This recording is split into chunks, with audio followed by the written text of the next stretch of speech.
Nag-umpisa po ang flood control questions or pagre-raise ng mga Pilipino kung ano na po ang nangyari sa flood control ng Administrasyon Marcos Jr. ng 2024 nang siya ay magkaroon ng kaniyang SONA ng 2024 at may mga aligasyon ng korupsyon. Pero at that time, ang Presidente Marcos Jr. ay nagsabi na ito ay hindi ma-stop dahil ito ay outcome ng mga weather or global warming na kondisyon. At that time, he said, dapat tayo ay maging used na doon sa mga natural calamities na nangyayari sa atin. But then, as you remember in my earlier uploads, naging masigasig ang Marcos Jr.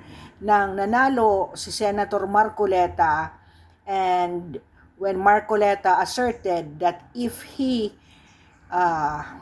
would be given the Blue Ribbon Committee dahil nang siya ay nanalo na at bumalik sa kaniyang probinsya, nakita niya ang mga substandard or walang mga bars na mga flood control sa kaniyang probinsya. And only in the 2025 SONA did Marcos Jr.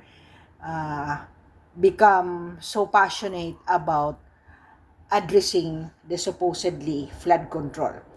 But then, balikan po natin, ano po yung mga nangyayaring pagpatay, pagbaril sa mga DPWH after the June 2024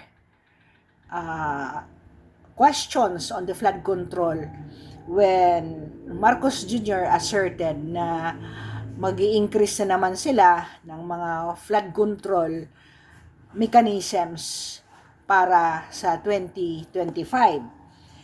Ang una pong namatay ay si Jose Mangino Dazalia, a 51-year-old DPWH employee, was shot dead in Sultan Kudarat on February 10, 2025 around 12:30 p.m.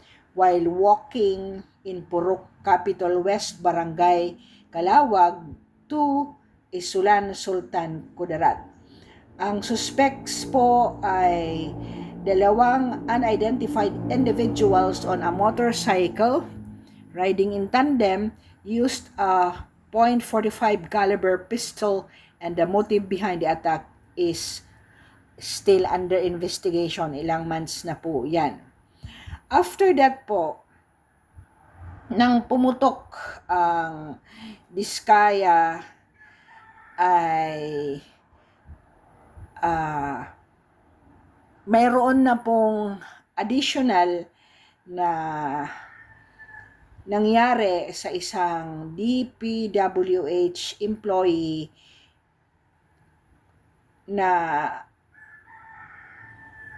shot also on June 5, 2025 na si Attorney Maria Rosel Melissa, DPWH NCR, who was shot on June 5, 2025 and is currently in intensive care unit in a hospital. But this incident occurred in Pasay City. So, siya po ay currently in an intensive care unit in a hospital. Her condition is still critical, but she's receiving medical attention. So, ang sumunod po ay ang female civil engineer and contractor shot dead. Patay talaga ito. Contractor po siya ng Ilocos Norte on September 26, 2025. She's 30-year-old and she was driving her white Mitsubishi L300 van in Dingras, Ilocos Norte. Unfortunately, her name hasn't been publicly disclosed.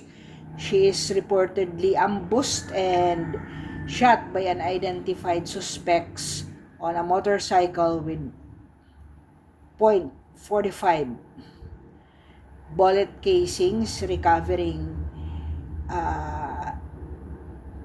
from the scene. The motive behind the attack is still unknown. Ngayon, after that, ang incident na sumunod in respect to the DPWH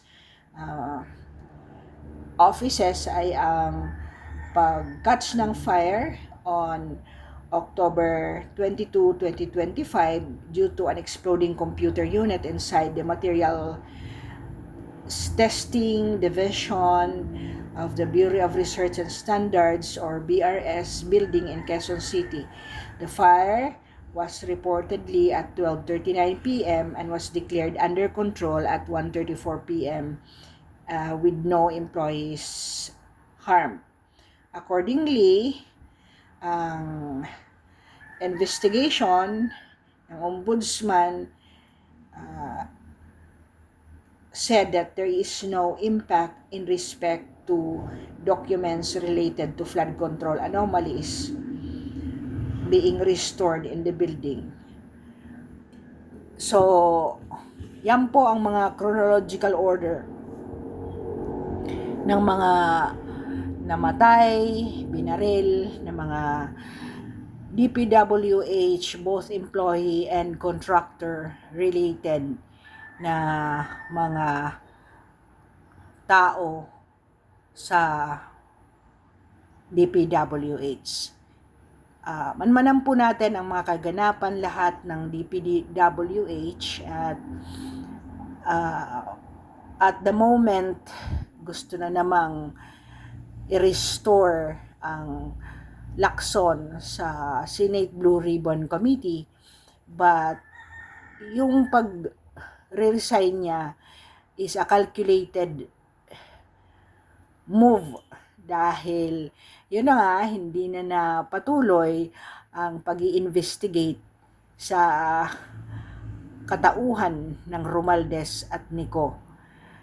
At wala pong mangyayari kasi even yung ginawang investigation committee ay until now walang output kung ano ang mangyayari kay Romualdez at kay Co, because tinatakpan po ng mga kung ano-anong issues laban kay BP Sara na naman na kuno i-reinstate